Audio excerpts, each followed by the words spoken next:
The hair we created for Suno is a middle part. We're very much into the direction of Johnny Mitchell, John Baez, that kind of style. And then we have a final touch, which is a gold part. So the parting in the middle will be just gold. My inspiration was a cool creature, and I wanted the girls to just look pure and gorgeous. So I used a blush stick on the eyes and on the lips, not on the cheeks. That's what the Suno woman is. She's a cool, cool girl.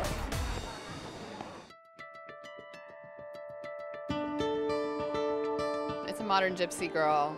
I guess in the very beginning, we're kind of looking at pictures of countercultures. There was kind of a question of wealth, this idea of new money. And that was what really fascinated us about this Roma gypsy tribe, that Jeremy Sutton-Hibbert, he went there twice. He went there in the 90s, and then he went again in like 2004 to 2007. And he took pictures, and in that time they'd made a ton of money selling scrap metal. And so there was all this new money in like the exact same place, and they were building these weird gypsy McMansions. There was something really fascinating about that. I find a real global idea and attitude that's happening on a lot of runways this fall season. Multicultural referencing, but you can't pinpoint the place or the origin, which I love about it because it becomes less obvious.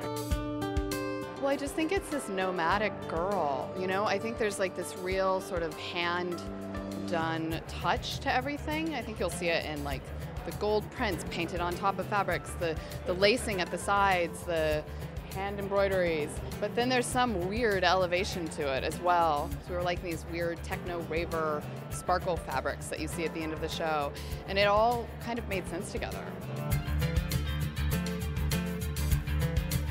Their love of pattern and print and their masterful mix of that, it's really their signature, and this team does prints like no other.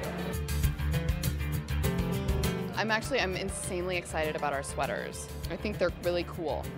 And we went to Italy to work on them. We worked with these amazing factories. It's working with people who are really good at what they do that makes us better and better at what we do.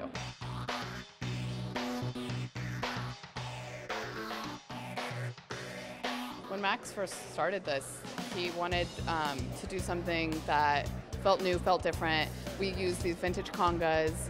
And I think starting from there, we've been evolving to find what our voice is. Hopefully we're starting to really hit our stride. Yeah, I mean, I think the brand DNA is strong, but it's also broad enough that it allows us a lot of room to play. And I think now we kind of have Suno as a brand defined, and we can play within that.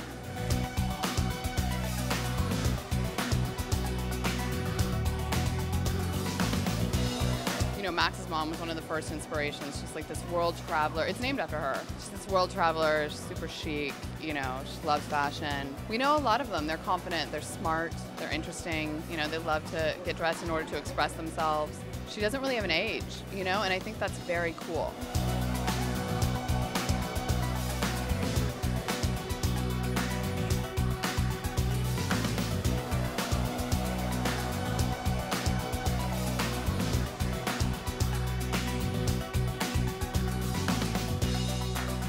We have fun together, so that's the most important thing. The reality is, it's such a gift to be able to do what we're doing. We get to bring joy to people and beauty to the world, which is great.